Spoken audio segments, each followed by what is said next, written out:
Alright, nizere ko mumeze neza rero abakunzi ba Makenga TV Rwanda ni Neo G the big house umuhanzi wanyu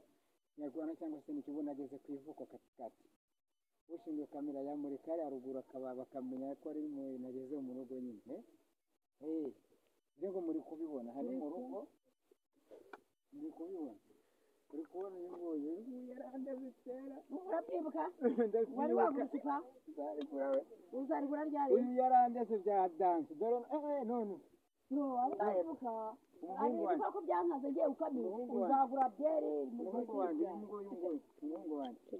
noneho mama by'umwihariko uyu ni umubyeyi wanyonkeje wampaye ibere urabibona ko nabigereye kuri uyu munsi mbese hari n'undi ubura kandi yarabazanye aha ni mu rugo rero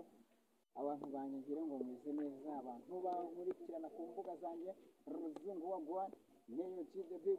big house ibintu ni birebire cyane aha rero bahita mu majyepfo muri Huye aho bita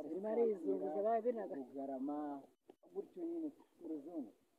umuhungu wanjye urabona umuhungu wanjye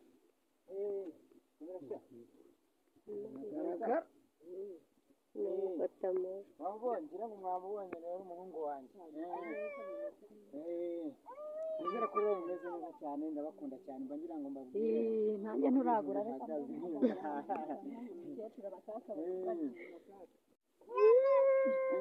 murabibona kabisa wishimye harabura umugore nawe araza mu kanya gato cyane Ruzungu ni MC Makenga Ruzungu wa Gwan